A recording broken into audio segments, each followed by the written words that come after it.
አሰላሙ አለይኩም ወራህመቱላሂ ወበረካቱ። ውድና የተከበራችሁ የቻናል ተከታታይ ቤተሰቦች እንደምን አላችሁ? በያላችሁበት ዓለም ዳርቻ ሰላማችሁ ብዝት ትርፍ ይበልልኝ። ሰላማችሁ ብዝት ትርፍ ይበል። ወጥቶ ተመቅረት ይጠብቀን። ከእንዲህ አይነት ሙሲባ አላህ ይጠብቃችሁ። ሱብሃንአላህ። የዚህ የወንድማችን አሟሟት በጣም ልብ ይሰብራል። ይብላኝ ለእናቱ እናቱ አስተምራ በመመረቂያው ሰዓት ለዛውም ደግሞ ዘመድ አዝማድ ይደሰቱ፣ ወገን ዘመድ ጓደኞች ድግስ ልደግስለት በሬ ገዝታ ቤተሰቡ ለእሱን ለማስደሰት ጀፋ ቀና ሲሉ የተገዛው በሬ ወቅቶ ገደለው ሲሉኝ ሱብሃንአላህ። እኔ እንጃ ዛሬ ፌስቡክ ላይ ሳይ እንደ ሁሉ ሺህ ሰበብ ነው፣ ብቻ ይከብዳል። ወላሂ በጣም ያሳዝናል፣ በጣም ልብ ይሰብራል። ስንት ሁና እናት ደክማ ጥራ ግራ ለወግ ለማድረግ አድርሳ አስተምራ ደግሞ በድግሱ ሰዓት በመደሰቻው ሰዓት ዘመድ አዝማር ተጠርቶ ሊበላ ሊጠጣ ሊደሰት ሲል የተገዛው በሬ እሱን ወቅቶ ለቅሶ ሆነ ማለት ነው። ለቅሶ ሆነ። እና ሊላህ ሱብሃንአላህ። የሰው ልጅ በነገራችን ላይ አሟሟታችን ይለያያል። የሁሉም ሞት የሰርጉ ዕለት የሚሞት አለ፣ የምርቃኑ ሞት የሚሞት አለ። ሱብሃንአላህ ቀድሯታል አላህ። ለሞላ ቤተሰቡ መጽናናትን እመኛለሁኝ። ሶብሩን ትዕግስቱን ይስጣቸው ለወላጆቹ ለቤተሰቦቹ። በጣም ልብ የሚሰብር ነገር ነው ወላሂ። እንደ አይነት ሙሲባ አላህ ያጋጥማችሁ። ለእናት ለአባቱ ሶብሩን ትዕግስቱን ይስጣቸው። መቼም ላያስችል አይመጣም ወገን። ወዴት ይደረሳል? ወዴት ይደረሳል? እንዲህ አመለኛ በሮች አሉ። ሱብሃንአላህ። እኔ አንዳንድ ገበያ ላይ ያለሁኝ ይህ ፌስቡክ ላይ ነው ሸር የሚያደርጓቸው እና በሬ በተለይ ከተማ ሲመጡ እንደዚህ ተሰው ተደብቀው አደልበው የሚሸጡ ሰዎች በጣም የሚዋጉ በሮች አሉ እና ገመድ ላይ ገመድ አመልጠው ምናምን ሰው በቃ ሲዋጉ በጣም ነው የምፈራው። እና አላህ ይጠብቃችሁ ከእንደዚህ አይነት ሙሲባ። በጣም ልብ ይሰብራል፣ በጣም ያሳዝናል። ወይ እንደው ሱብሃንአላህ። አይ ምን ታደርጉታላችሁ እንግዲህ። ይብላኝ ለእናቱ አንድ ፍሬ ልጅ ሙሽራ ልጅ ሱብሃንአላህ። ደግሞም ለዛውም ተመረቀልኝ፣ ተማረ፣ ጨረሰ። ልደግስለት ጓደኛ ዘመድ አዝማድ ጠርቼ ይደሰታሉ ብለው አስበው የተገዛው በሬ ሊደገስ እሱን ወቅቶት ገደለው ሲባል አጂብ ነው ወላሂ፣ ከባድ ነው። ግን ኩሉ ሸይ ሰበብ ነው ወገኖች ማለት ነው። እኛ አጀሊቱ ተጽፋለች ተፈጣሪው ማለት ነው። ተፈጠረው አምላክ ተጽፋለች። ያችን ቀን የሚቀይር የለም። ኩሉ ሸይ ሰበብ። ለምን ይሄ ነገር ሆነ? ምን ነው ባልገዛሁ? ምን ነው ባልተደገሰ? ምን ነው እንደዚህ ቢሆን? በቃ ወዘተ ብዙ ምክንያት ሊሆን ይችላል። ወላሂ ፈጣሪው ትረፍ ብሎ በነበረ ይተርፍ ነበር። ግን ኩል ሸይ ሰበብ ነው። ሱብሃንአላህ። እና ወገኖቼ አላህ ትረፍ ያለው ነፍስ ይተርፋል። ትናንትና የኔ ልጅቷ ይቺ መወዳት ልጅ አለች ሩባ ማለት ነው፣ መኪና ይዛ እህቷን ልታመጣ ከሌሊቱ 8 ሰዓት ነው 7 ሰዓት ይሆናል ማታ ሌሊት ላይ ማለት ነው። ልታመጣት ተተኛችበት ቀስቅሰው ማለት ነው። ሹፌራችን ተሳፍሮ ነበር አገሩ። አባቷ አለ፣ ወንድሟም ታላቅ ወንድሟ አለ። እሷን ቀስቅሰው ህጂ እህትሽን አምጫት ይሏታል። እህቷን ልታመጣ ትሄዳለች። ሱብሃንአላህ። ትልቅ መኪና ነው፣ ተሳቢ ትልቅ መኪና ነው። ክላስ እያደረኩለት አልሰማኝም ማለች። ብቻ ሱብሃንአላህ ያመታቱ ነገር ይገርማል። እኔ ለራሱ መትረፏ እሷ አለችበት በሩን እንደዚህ ጭፍልቅ ነው ያደረገው እና ይሄ መስተዋቱን ፊት ለፊት የሚታይበትን መስተዋት ማለት ነው እሱን ክስክስ ነው ያደረገባት። በቃ እኔ እንጃ። ትረፍ ያላት ነፍስ ተርፋለች፣ ግን ምንም አልሆነችም። አስቡት ወገኖች ማለት ነው። ምንም ግጭት እኮ የላትም። የሆነ ጫር ያለት ነገር እኮ እንደዚህ ተወሮራ የከበጣት ነገር የለም ማለት ነው። ያጋጫት እኮ ነገር የለም። መኪናዋ ግን በሯ ፊት ለፊት ላይ ደግሞ በሷ ባለችበት ነው የመታት።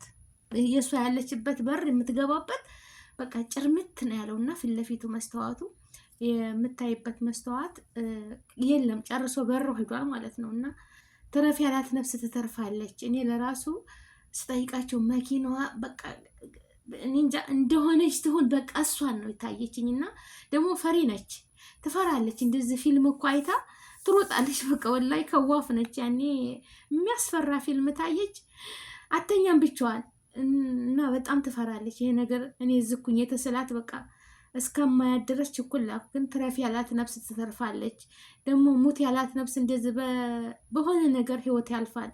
እና አላህዬ ቢቀድርበት ነው ይሄ ልጅ። ለቤተሰቡ መጽናናትን፣ ሶብርን፣ ትዕግስትን ይስጣቸው። መቼም የማይረሳ ጠባሳ ነው እና እኔም የኔ ወንድሜ ማለት ነው ታናሽ ወንድሜ በበሬ ይነግዳል ማለት ነው። በሬ እያመጣ ይነግዳል እና እኔ ዝነኝ እዛ ሆና እናቴ ነበረች እዛን ሰዓት አላህ ይረሃማት ለጀነት ይበላል። ወንድምሽን በሬ ወጋው ፋጡማዬ ስትለኝ እንደዚህ በቃ የተካበደ አልመሰለኝም ነበረ።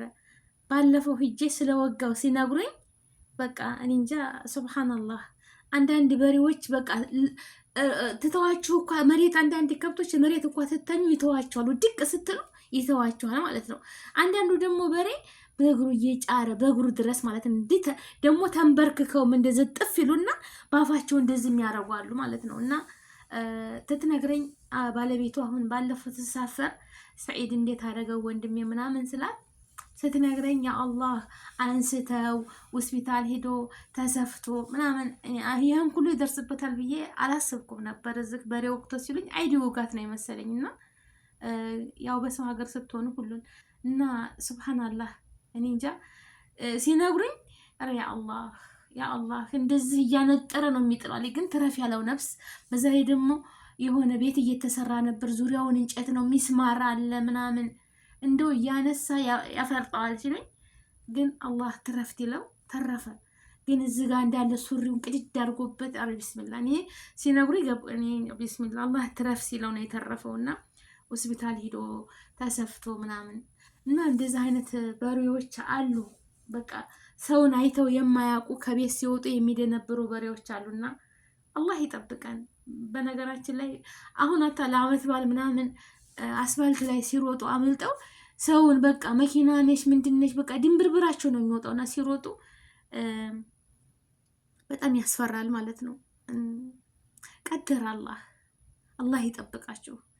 ከእንዲህ አይነት ሙሲባ አላህ ይጠብቃችሁ ወገኖቼ። ትረፍ ያለውን ነፍስ ያተርፋል። ቀድሮበት ነው ልጁ እንጂ በሬ ውስጥ አጠገብ ለምን ሄደ? ምን እንጃ ብቻ እንዴት ትላላችሁ? በቃ ምን ትሉታላችሁ? ይሄን ነገር ምን ማለት ትችላላችሁ? እንግዲህ አለ አይደል አንዳንድ ሙሽራዎችም አሉ እኮ እንደዚህ የሰርጋቸው ለታ የሆነ ቦታ ልሄድ ብለው መኪና የሚገለበጥ አለ። ጸጉር ቤት ጸጉር ደስተካከል ብለው እንደዚህ ጸጉር ቤት ብዙ ነገር አለ፣ ብዙ የምንሰማው ዜና ማለት ነው። እና ያንን ነገር አላህ ስለቀደረው ነው። ግን ነገሩ በጣም ይከብዳል፣ ልብ ይሰብራል፣ ያንገበግባል። በቃ አሳዛኝ ዜና ነው ወላሂ ላዚም። ከእንዲህ አይነት ሙሲባ አላህ ይጠብቃችሁ፣ አላህ ይጠብቀን ያ ረብ። የሰው ልጅ እኮ ታሞ ሰው ጠይቆት ጎረቤት ጠይቆት አስታመውት ሆስፒታል ወስደውት ሞት ለማንም አትቀርም፣ ለማንም አትቀርም። ገባችሁ አይደል? ግን ድንገት እየተዘጋጀ ለሱ ለማስደሰት ቤተ ዘመድ ጉድ እያለ ለሱ ማስደሰቻ ብሎ በሬ የተገዛለት በሬ ራሱን ወቅቶ ሲገለው በጣም ይከብዳል፣ ወላሂ ይከብዳል። ለሰሚው በጣም ይከብዳል። ተምረው ስንት ለፍተው ስንት ደክመው በመደሰሻቸው ልጃችን ደረሰልን ሊመረቅ ነው ሲባል በቃ ይከብዳል፣ ወላሂ ይከብዳል። እስከ ህይወታቸው ድረስ እንዳሉ በቃ ያው የማይቀረው ነገር ይመጣል። እነሱም ወደ እሱ ነው የሚሄዱት እንጂ እሱ ወደዚች አዱኛ አይመለስም። አላህ ጽናቱን ሶብሩን ይስጣችሁ። አገራችንን ሰላም ያደርግልን። እኛንም ከእንዲህ አይነት ሙሲባ አላህ ይጠብቃችሁ። ልጆቻችንንም አላህ ያሳድግልን፣ አላህ ይጠብቅልን። ከመጥፎ ነገር አላህ ይጠብቅልን። የልጅ ሀዘን ከባድ ነው። በልጅ ሀዘን ማለት ከባድ ነው ወገኖቼ። በልጅ ሀዘን አትፈተኑ። አንዳንድ እንስሳዎች እንደዚህ በቃ እኔ እንጃ ምን ልበላችሁ፣ ብቻ ከባድ ነው ወላሂ። አንዳንዴ ቤት ውስጥም ሆነ ነገር ኧረ ቢስሚላ በጣም ከባድ ነው ወላሂ። እንዴት ልበላችሁ በቃ የሰው ልጅ በቃ አሟሟታችን የተለያየ ነው። በግ ወቅቶት የሚሞት አለ፣ ፍየል ወቅቶት የሚሞት አለ፣ በቅሎ ረግጦት፣ ፈረስ ረግጦት ወዘተ ብዙ ነገር አለ። ምክንያት አለው። በቃ ሰበብ ነው። ወላሂ አላህ ይጠብቅልን ልጆቻችንንም እኛንም አላህ ይጠብቀን፣ አላህ ይጠብቀን። ምክንያቱ ብዙ ነው የሰው ልጅ ወላሂ ምክንያቱ ብዙ ነው። ግን እኔ እንጃ ተሰማው ለምርቃኑ የተገዛው በሬ ወቅቱ ገደለው ሲባል እንግዲህ አይከብድም? ወላሂ ይከብዳል። በጣም ከባድ ነው ለእናት ለአባት። ለእኔ እንደዚህ በጣም ስቅጥጥ ያደረገኝ ዝግንን ያደረገኝ ለእናቱ ይብላኝ፣ ለእናቱ ደረሰልኝ ልጄ ተምሮ አጨረሰ፣ በቃ ስራ ሊይዝ ነው። እስኪ ዘመድ አዝማዲን ጠርቼ ላስደስት ብለው ሲዘጋጁ ወደ ሀዘን ሲቀየርባቸው ይከብዳል። ወላሂ ይከብዳል። ከባድ ነው። በቤታቸው እንዲህ አይነት ሙሲባ አይግባ። ወላሂ ለእነሱም ሶብሩን ትዕግስቱን ይስጣቸው። በቃ ፈጣሪ ሰጠን ፈጣሪ ወሰደው ብለው በቃ ትዕግስቱን ይስጣቸው። እሱ ይችላል። ፈጣሪ አላህ ይችላል። የሰው ልጅ ሶብር ለመስጠት ይችላል። እኔ በፊት እል ነበር አባቴን እንዳትነግሩኝ እል ነበር። በቃ ግን ትችላላችሁ፣ እንደምንም ብሎ ያስችላችኋል። አላህዬ ሞተ ብላችሁ እንዳትነግሩኝ አልችልም እል ነበረ። ግን እውነትም እናትም አባትም ሞተው ሶብር በቃ አይደለ እንደማይገኙ ያስረዳና በቃ እንደማይገኙ ይችን አዱንያ ተመልሰው እንደማይመጡ በቃ ብናለቅሰው የኛ አይናችንና ፊታችን ይበላሻል እንጂ አበደን እነሱ አይመለሱም። ግን ትውስታውን ማንም የሚነጥቀን የለም ማለት ነው። እነሱ በልጅነታችን ከእነሱ ጋር ያሳለፍነውን በቃ ሌሎች አባቶች ስናይ የሚያስቅም የሚያስለቅስም ብዙ ነገር ትውስታ አለ። ያን እያስታወስን ማዘን ብቻ ነው እንጂ ምንም ሊመለስ አይችልም፣ ልንረሳም አንችልም ማለት ነው። እና ወገኖቼ አላህ ይጠብቃችሁ። ልብ ከሚሰብር አዘን አላህ ይጠብቀኝ፣ አላህ ይጠብቃችሁ። እውነት አላህዬ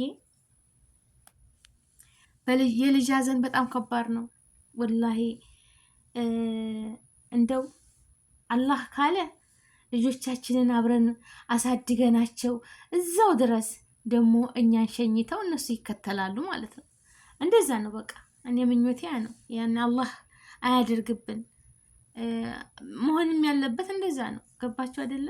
እኔ አሁን አርጃለሁኝ፣ ነገ ጧት ልጄን የእሱን ልጆች አይቼ ከዛ በኋላ እቀጥላለሁ። እሱም እንደዛው እና ሞት ከማንም የሚቀር የለም።